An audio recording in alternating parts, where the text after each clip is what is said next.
নতুন আনন্দলোকটা আপনাদের সামনে নিয়ে এলাম। এটা 27শে নভেম্বর 2025 সংখ্যা এবং আপনারা থাম্বনেলটা দেখেই বুঝতে পেরেছেন যে জিৎ, সুপারস্টার জিৎ, ওনার যে সাক্ষাৎকার রয়েছে, সংগ্রামের জিৎ যে লেখা রয়েছে এখানে দেখতেই পাচ্ছেন। তো ওনার ওপরে আনন্দলোকটা মূল প্রচ্ছদ নিবন্ধ হিসেবে করা হয়েছে। এছাড়া স্মরণে ধর্মেন্দ্র, উনি কিছুদিন আগেই প্রয়াণ হলেন। তো ওনার বেশ কিছু তথ্য তুলে ধরা হয়েছে, আর অন্যান্য বিভাগ যা থাকে আনন্দলোকের প্রতিবারের মতো এবারে তাও রয়েছে। তাহলে রিভিউটা শুরু করব, দেখা যাক কি রয়েছে এবারে সংখ্যাটিতে। প্রথমেই কভার ড্রাইভ বিভাগ, যেটা মূল আকর্ষণের বিষয় এবারে সংগ্রামের জিৎ। এই জিৎ হচ্ছে আমার খুবই পছন্দের অভিনেতা। ছোটোবেলা থেকেই ওনার বিভিন্ন রকম সিনেমা আমি দেখে আমার খুবই ভালো লাগে ওনাকে। তো যাই হোক, তো এই জিতের ওপরে এবারে ওনার ওপর সাক্ষাৎকার রয়েছে। ওনার বিভিন্ন দিক তুলে ধরা হয়েছে, ওনার ব্যক্তিগত জীবন, ওনার সিনেমার কেরিয়ার হিসেবে কীভাবে কী করেছেন না করেছেন, বিভিন্ন রকম তথ্য তুলে ধরা হয়েছে।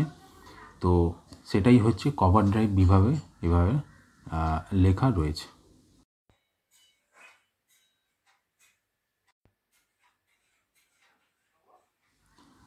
ধর্মেন্দ্রজি যে প্রয়াণ হয়েছেন, তো ওনাকে স্মরণ করা হয়েছে বিশেষ একটা বিভাগে এবারে আনন্দলোকে।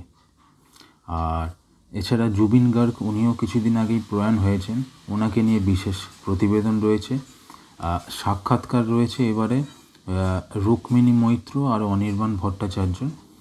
আর ছোট পর্দার তারা, সেখানে শ্রুতি দাস সম্বন্ধে লেখা রয়েছে, এবং স্টাইলোমিটার বিভাগ আর অন্যান্য যা বিভাগ থাকে সেগুলো রয়েছে। এবং পত্রিকাটার শেষের দিকে বিভিন্ন যে সিনেমাগুলো রিলিজ হয়েছে সেগুলোর রিভিউ, রেটিং চার্ট দেওয়া থাকে।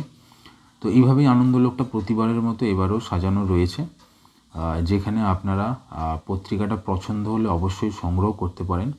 যদি জিৎকে আপনাদের পছন্দ হয় তাহলে ওনার অনেক কিছু তথ্য, যেগুলো হয়তো আপনারা জানেন না, সেগুলো জেনে যাবেন।